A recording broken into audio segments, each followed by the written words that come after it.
Hey everyone, and welcome back to the Empire Build Academy. I'm Fabian, and today we're going to have a look at how to become a T1 Trap Pro, step-by-step guide using multiple resources for the information in Evony 2025. Let's do this right now.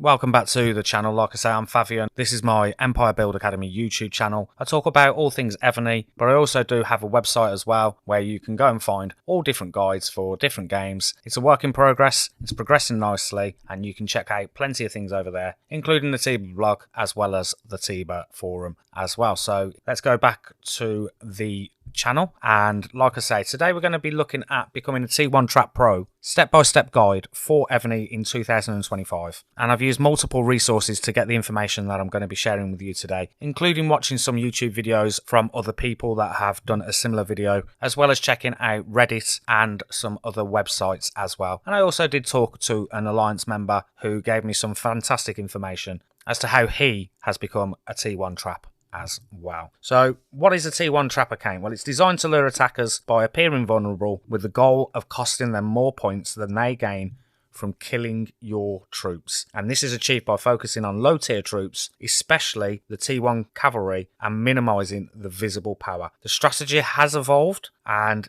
especially with the T15 and T16 troops, it has become more challenging to be able to do it. But this is still a very viable thing to do in Evony in 2025 with the right information and careful planning as well. So I want to just jump over to the Evony game, because originally when I started out, I was a little bit naive. I didn't really understand the game, and I went down the route that I was going to become a big attacker on the game, not realizing just how difficult that was and the amount of money realistically needed to be spent to be able to achieve that. And I'll be honest, it's just not in my budget range. It's not something I can do. There are plenty of people who can do that, and there are plenty of people in our alliance as well who can do that as well. So I've decided that I've got to alter things within my keep. And as you can see there, I'm a keep 38. Let's go back up to the castle there. And yeah, so as a 38, and especially in the alliance that we are, and the power matches that we get in server versus server as well as battlefield as well, there's no way I can realistically be a decent, strong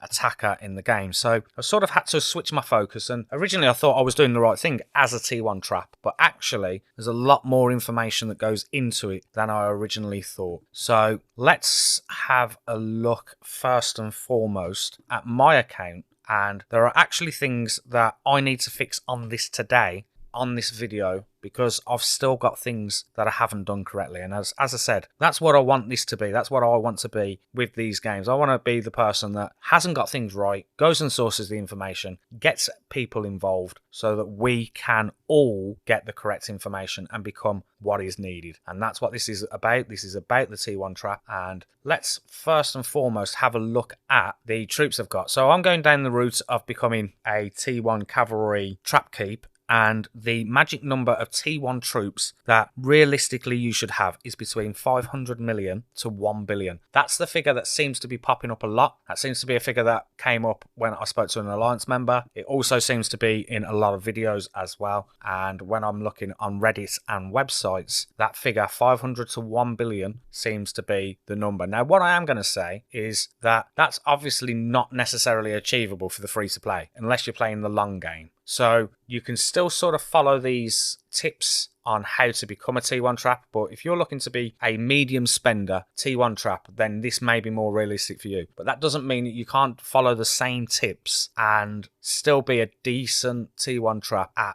a lower spend and using lower to what I am as well. So let's go and have a look, and this is what I'm talking about. So T1. So let's go into the mounted troops and see what I've got in the stables. And the first thing you can see is I have the magic number of 243 million. T1 troops. Now, I'm only halfway there to the magical low number of 500 million. So you can see that I've still got a lot to do there in regards getting this to a decent T1 trap. Now, for the T2, T3, T4, the numbers that I'm hearing is that you would need 50% of what your T1 is. That, again, seems to be the magic number. If you don't agree with that, or I'm getting that wrong, please do mention in the comments. But from what I've researched and what I've been told, the magic number I should have for this 243 for T2, 3 and 4 would be 120. So, T2, you can see I don't have enough. T3, also don't have enough. And then T4, I haven't started building, and these are all just layers, which I'll talk about in a little while. So you can see already that I've got quite a bit of work to do in doing the minimum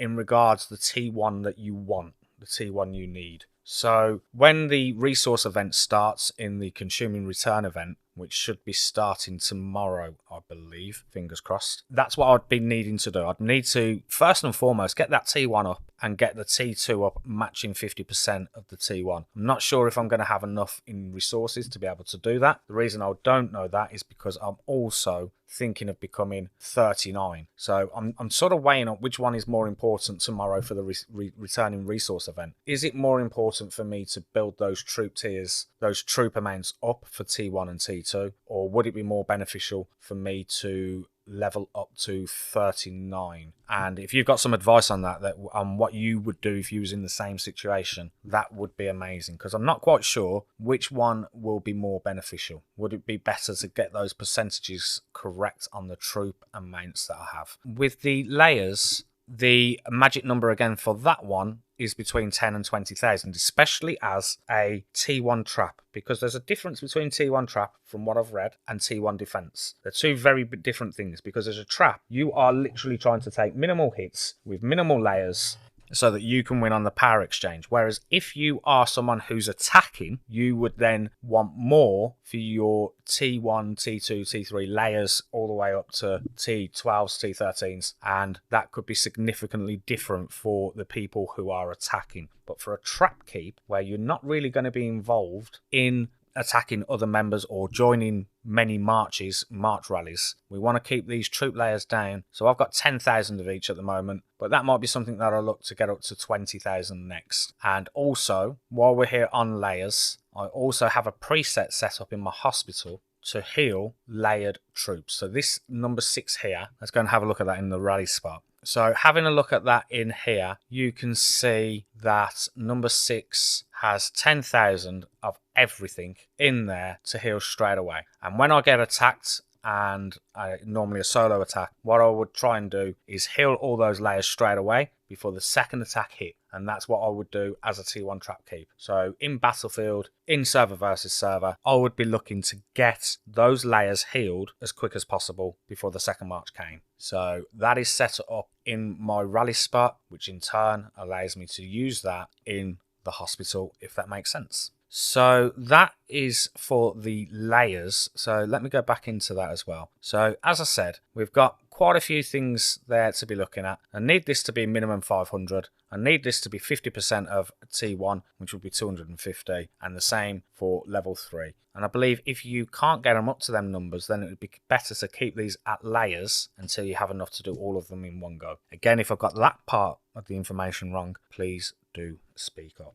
Okay, so as I said, the layers, we maintain small numbers for 10 to 20,000 of each one, and that will absorb initial damage and trigger defensive mechanics. So that is the important part for that. Now, the next thing that we'd want to talk about is what would you have in terms of marches and what would we ghost. Now, this is something that I've made a mistake on from what I've read, but I obviously made this mistake early doors, because I was not focusing completely on being a T1 trap keep. So I am likely, depending on the information back from this video, to be making a difference to what my T12, 13 and 14, which you can see I've got quite a bit of each one. I'm under the impression that I shouldn't really have that many T12, T13, T14 cav, because they are going to be targeted in an attack when I am defending. So I believe the correct information that I've now got is I should only have 1 march of ground, 1 march of ranged, and no cavalries. So these should be reduced tomorrow to layers of 10,000 each. I'm not going to do that until I've got some information back from you lot out there and also Reddit. But I believe the correct strategy for me now would be to get rid of these additional cavs, because I just wouldn't be able to ghost them and they would be targeted on a points exchange. I would lose that, so that wouldn't be good. So I mentioned that we have a ground and an archer march. Now I've been told that your archer march is fine, you can leave it in there, but I'm not quite sure on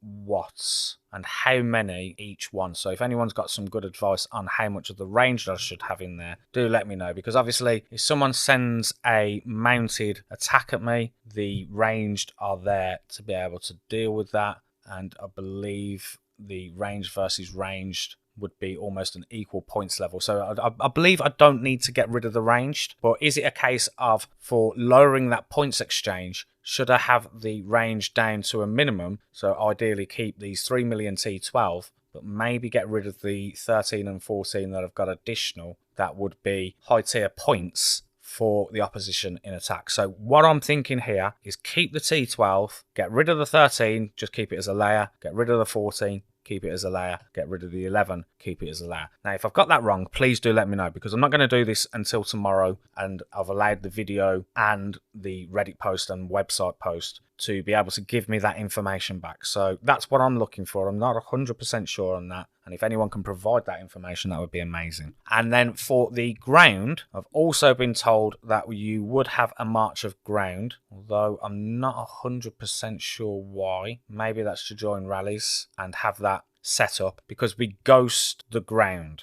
That's what we do. So when we're being attacked, the idea is that we're going to ghost the ground, but maybe keep it there for a scout. So when someone comes and scouts, you leave that ground there, and then ideally, before they send their attack, whatever that attack would be, to then ghost your ground march, so that when they are attacking, those ground troops are now hidden from the attack. So I'm assuming, if I've got this right, that we would have a 1 ground march, A, for ghosting and baiting an attack, and B, there's still that potential that ground march can join in rallies PvP when playing Battlefield and server versus server. So I'm assuming that the T11s needs to be reduced. I'm assuming I would be better off keeping T12 or 14.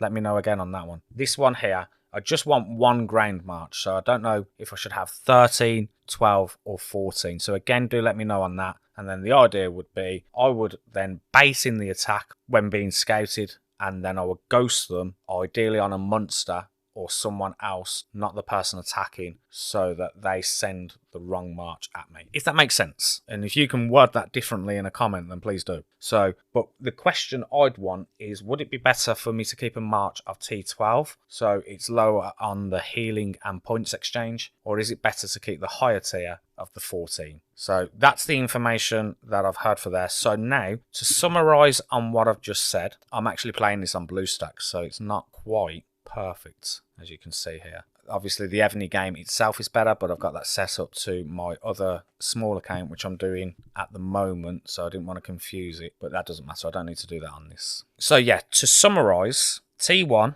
500 million to a billion. T2 and T3, although start with T2 first, don't do a mixture of both if you don't have enough. But T2 would then be 50% of T1, and then once you've got 50% of T2, you'd then want to build 50% of T3 and 4. And it gets really, really expensive the higher the tier, hence the reason why I don't have 500 million T1, hence the reason why I don't have 250 million of T2. So my target tomorrow would be, I think, better to get 50% of what I've already got of the T2. And then once I've done that, concentrate on getting the T1 to 500 million. All sounds a little bit confusing, but it does make sense when you understand what's going on. And that's what I'm hoping from this video. I'm hoping that we can all get good understanding of a T1 trap keep and how to do that. So I'd have the 15% T2, T3, T4 as and when I can build them. And then I would have layers of between 10 and 20,000 every other troop type to help with the attacks and the layers that the opponent will send in their attack. And that should be it. You shouldn't have any high marches on the mounted, and your ground and your ranged, you would have a single march where you can ghost the ground, the range would stay. That's what I believe. That's how I think it works. Moving on to the next thing,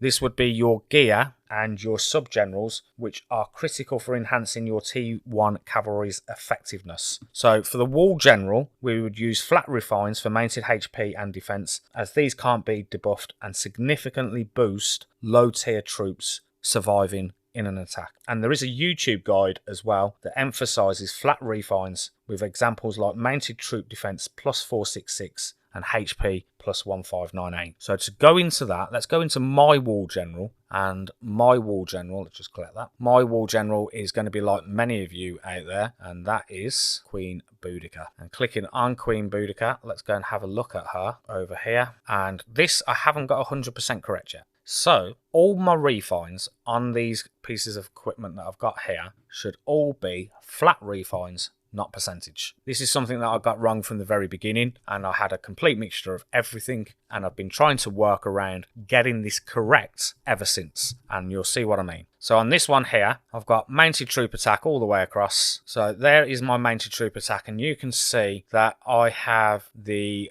gold or yellow top version flat refines apart from one, which is 26.1, and that's this one here, and that should be changed when I can, because it does cost a lot to change when you are putting these gold ones here. So let me show you an example. If I was to turn around and say, okay, I will have that, now I'm going to try and change and get this one, it's going to cost me 8,000 gems every time to do that, and that's quite substantial, especially if it, 10 attempts and you don't get what you're after. That's 80,000 gems. So you can see quickly how those gems would soon add up. And I do believe with the wish blessings and the champ blessings, this can make this cheaper. But again, we really want to talk about this as a free to play and as someone who is not spending a lot of money. And that's why I haven't changed that. And I don't know when I would get around to changing it, for the simple fact it's already on 26.1%, which I believe is not bad, while I'm trying to not spend a ridiculous amount of gems.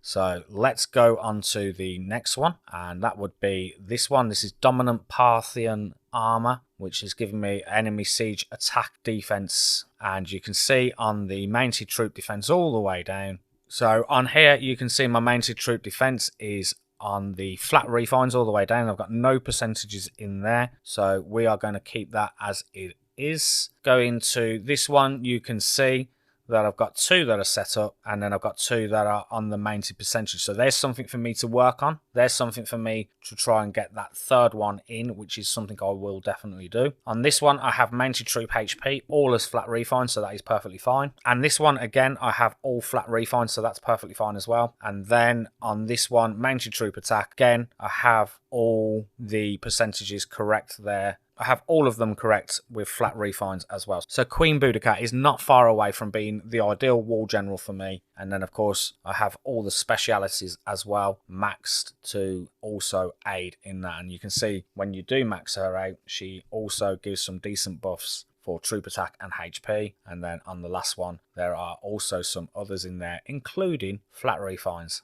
as well. So in that respect, she is okay. She's not far away. My Wall General Assistant, let's go to that. That will be Isaac Brock. He doesn't need any weapons, but I have got him maxed out on all the different specialities there. So again, he should be ideal for that. Then we go to the sub-generals, and to talk about the sub-generals, they are vital for the defense, of course they are, but ideally you need at least 8, which would be beneficial. And obviously there's a few things that go into that. So what I'm going to do on the BlueStacks is now I'm going to switch this to portrait because it's not ideal really on landscape. So I'm just going to do that quickly. So now this is obviously a little bit better. So the sub-generals is something that, you, like I say, it's based on how many different criteria you fit into, including your VIP level and also including the shrine where you can offer. And you can see here on the Duke, let me just get rid of that message. You can see that on the Regent you would need to be in the top 3 for prestige ranking requirement. Archduke you'd need to be 10 in the top 10, and Duke, which is where I am, you would need to be in the top 14. You can see that subordinate cities I get +5, and for the top 10 Archduke, you would get an additional one, as well as these different additional buffs as well. I am currently Duke, and these are the different things that I get. Now, I just noticed as well, someone turned around on Reddit and has already got involved. So let's just jump across to that now, about being where you are on your journey. So if you are someone that's only just started out, these points are still going to be valid, and this is how you would obviously start your journey, because that's what it is. It's all a journey. It doesn't matter whether I'm someone who's 3 months into the game, 3 weeks into the game, or 3 years into the game. Still need to follow the pieces of advice that have been given. So if I'm starting again and I'm new to this, I'm still going to take that into consideration of knowing that I'm only building those small layers right the way up, and from the T1 meat walls that we're building on the mounted, it depends on obviously what you're doing, whether you are going mounted. The majority of us will. So also taking that into consideration that I am building 30 million T1, I need 15 million T2. I'm building 100 million T1, I need 50 million T2. And doing those different things as you are on your journey. My journey has taken me to 243 million T1. I now need 120 million T2. I've only got 74 million. So when the event comes around for troop training, which will be next week sometime, I've got 50 million T2 that I need to build. And then the same again with the T3. I'm nowhere near that, but that's something that I would need to take into consideration. But my end goal for me, because I'm still on this journey, is 500 million T1, 250 million T2, 250 million T3. And it's going to take me a long time to get there. But before doing that, I'm going to build these T2s and T3s up to them levels. And if there's something I've not got quite right about that, then again, that's what I want us to do. I want us to speak in the comments. I want us to talk on Reddit. I want us to talk in YouTube. Let's all try and get all of us with the right advice. That's what I'm aiming for here. And what I will do is also update the website. Just jump over to the website now. And what I'll do is I've already got it here, and this is where people have been reading on Reddit. So I've posted what I'm going to be talking about today in there with some minute details to how involved I'm getting on here. But you can already see that people are reading this and getting involved. So going to the subgenerals, let's go and have a look at the subgenerals on this and talk a little bit about gear. That's also going to help. So let's go to my generals, let's go to my subgenerals, and yes, I don't favorite them, so let's do that. So let's use Mark Antony as an example, and this needs a lot of work. I haven't given it the time as of yet, but I'm slowly working through it, and you can see the flat refines there, the mounted troop HP. Once I click on these, you can see that it's going to cost a lot of gems to get that fourth one. So that is what I'm doing. So I've got everything at Parthian, and I think I've got most of them at Parthian. I'm not quite sure. I'm just going to double check that quickly. So let's have a look at some of the equipment that we would use on this. And I've just asked my friend Alexa how to say this name, which she's just briefly told me, which was Aki Menendai. Aki Menendai is how you say that. I wouldn't have known. There you go. Maybe we've all learned something there. Aki Menendai is how we say that. I still might be mispronouncing it, to be honest. That is what you would be looking to get on all your subgenerals. There is a difference between the courageous and the fearless, so do make sure that you are aware of that. So obviously you've got the one here that's the enemy range troop attack, and that is something that we would need to be thinking about. But if we're going to be getting hit by ground troops more than the ranged, then it might be worth having a look at this as well. But I think my setup has gone with the courageous, because that's what I did from the beginning. Let me go and have a look at my subgenerals, and on this one I am debuffing the ranged and the ground, so that's okay. On this one, enemy mounted troop attack, that might be something that I need to have a look at. Not sure if that's the best example that I should be having. On this one I've got enemy siege machine and enemy mounted troop defense, and on that one it's enemy mounted troop attack. So this is something again where it's a work in progress, but because I've already committed to putting myself in this situation, it might be something that I'm not sure as to when I will get around to fixing it. So that's something that I would need to look into, is the equipment that I've got, and also looking at whether I need to fix that as well. But again, the refines, let's just summarize the generals. So the generals should be, your sub-city generals should be ideally debuffing ranged and ground, because those are the two most likely attacks coming at you. So having a look at this here, you can see reduces enemy range troops attack by 35% and also mounted troops HP by 35%. And if I go and have a look at Baldwin and what his stats are, he is also reducing the enemy range troop attack by 30% and siege machine attack by 20% as well. But it's having a look at those generals and seeing what they do. I do have Darius now as well, and he is good for debuffing the enemy ground troops, and that is useful for me. But I only have one copy of him. I have quite a few of Hojo, and I've got a couple of Baldwin. Mark Antony, I've also got a couple as well. And I've recently got this guy Narcissus as well, and he reduces ground troops attack by 50% and enemy ground troops and mounted troops defense by 40%. So he's really, really good. But I would imagine I'm not getting another one of him anytime soon. So it's checking what your generals are debuffing. They ideally need to be debuffing ranged and ground, depending on what level you're at. And you also need to be having these being that Akmenenadai. Did I say that right? I'm not sure. And once you have got them to that level, then you want to upgrade all 6 to Parthian, which then gives additional buffs with this as well. So there's so much to take in. I don't want to confuse people, I really don't. But basically for your sub-city generals, we want that Akamenadai equipment on each of them with the set attributes of being 6 out of 6, looking to debuff ground and ranged. Range primarily to start with. And then once you've done that, you want flat refines on all of these equipments, I believe, to be mounted flats down here. But again, this one doesn't matter as much because these refines in here are only for the sub-city troops. So it's not as crucial. And it's why I haven't really spent too much time on it, because the troops that they are actually protecting are minimal. So that's a thing to be thinking of there. But the debuffs, this here, that's the important thing on your sub-city generals. They are the important things that you need to get right. And that's the thing that I have managed to do with each of them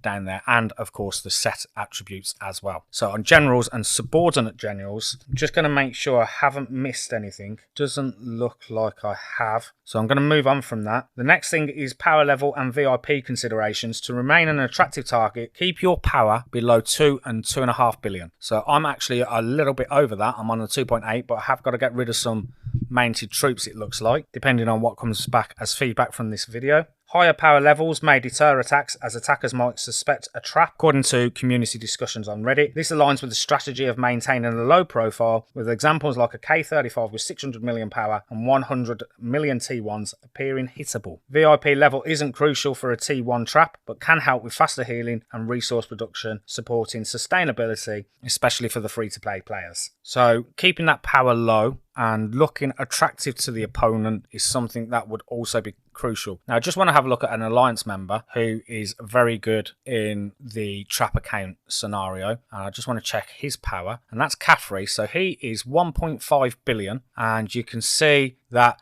he is probably a really good example. So he is definitely someone that I am following. I'm getting advice of to try and become better. He's given me a few tips today in relation to this, and I'm going to be getting some more tips off him as well. So keeping that power low, once I get rid of my higher tier marches that I don't need, that should allow me to get down to that as well. And also another thing that we can also look at, the duty generals as well. These are also able to do some good work for us. So looking at Oleg of Novgorod, and we can see that he increases mounted troop attack, etc, etc. But some of these might debuff the opponent as well. So it's worth keeping an eye on your generals as to what they do and what they're available to do. Even with the in-city ground troop and mounted troop defense, etc. It's still worth keeping an eye on what they do and also trying to obtain them as and when you can and getting them to a decent level to also aid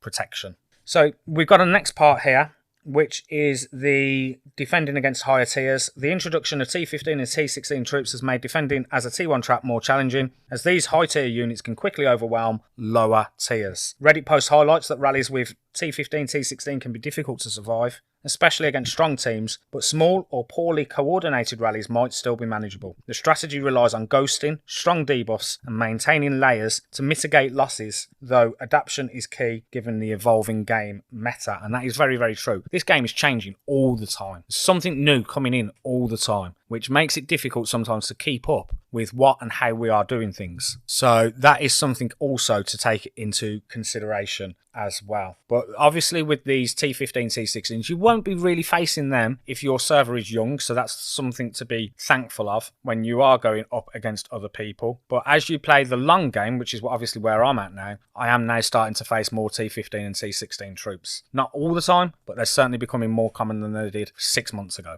So that is something that you also need to keep into consideration. But I think to keep the dynamics simple, just using those basics of what should be your percentage and refines, what should be your amount of T1, T2, T3 troops with the 50% marrying up to your T1, I think are also very important. And of course, keeping in touch with the Reddit community. I really do believe Evony has a brilliant Reddit community, and I know they are on Discord as well, but being able to speak to other players who have done similar things is also crucial as well. So what I'm going to try and do, this video has gone on quite long actually, it's a lot longer than I thought it was going to be, but I'm just going to try and summarize everything that we've spoken about so far. So I'm going to summarize this ideally in less than 5 minutes to keep it very, very, very simple. Troops, number one, you would want, if you are going mounted, which most people do, you would want the T1 and T2 to be ideally 500 million, but obviously as a free to play that's not going to be possible, but let's follow the 50% ratio. Whatever your T1 is, build 50% T2, build 50% T3. I would leave probably 3 and 4 until you've got a decent level of T1 and T2. That would be the first thing to do. The next thing to do would be making sure that you've got a decent wall general on your keep.